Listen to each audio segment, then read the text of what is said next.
Belediye başkanlarımız, milletvekillerimizi dileği terk etmemişler bir senedir. Her bir milletvekili 5 sene dileğe gelmiştir. 4 sene dileğe gelmiştir. Belediye başkanlarımız hemen her ayda gelirler. Dileği sorularını dinlerler, soruyorlar, dinlerler. İnşallah ki dileği sorunları bu ekipten inanmışım, bu belediye başkanlarımızdan inanmışım. Her gün onların dairesindeyim, buradayım. Dileği sorunları bitireceğine kararlılar.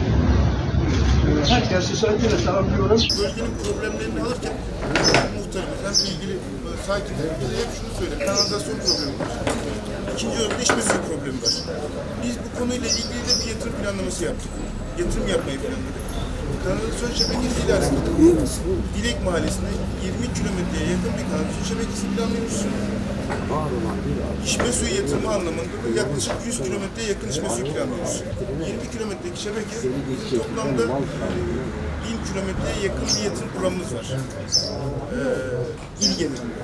Malatya olarak söyleyeyim. 2025 yatırım programı olarak söyleyeyim. Yaklaşık 100 kilometre Malatya'nın tamamında bir kanalizasyon şebekesi yapacağız. 100 kilometre. Bu 100 kilometrenin 20 kilometresini direkt yapacağız. Yani Malatya'ya yapılan yatırımın 5'te birini direkt yapacağız. Kanalizasyon olarak söylüyorum. Yaklaşık olarak da 100 kilometre, yine yaklaşık 800 kilometrenin %10'unu içme suyu anlamında Dilik Mahallesi yapacağız. İkisini beraber topladığımızda inanın ki biz bu yatırım maliyetleri yaklaşık 300 milyonu geçiyor. 300 milyon TL'ye geçiyor. Bizim bu 300 milyon yatırım yaptığımız Battalgazi, Yeşil ilçelerin çıkardığım başka bir ilçe yoktur. Yani bir ilçeye yapılacak yatırımdan daha fazla Dilek'e yatırım yapmayı planlıyoruz. Arıtma tesisiyle ilgili buraya arıtma tesisiyle ilgili bizim teknik ekip hayalinden bile geçmemiştik. Yani cümle içinde kullanmamışız. Niye cümle içinde kullanmamışız? Bizim arıtma tesisimiz Malatya'da bir tane var şu an. Battalgazi arıtma tesisi. 25 yıl önce yapılan bir arıtma tesisi var.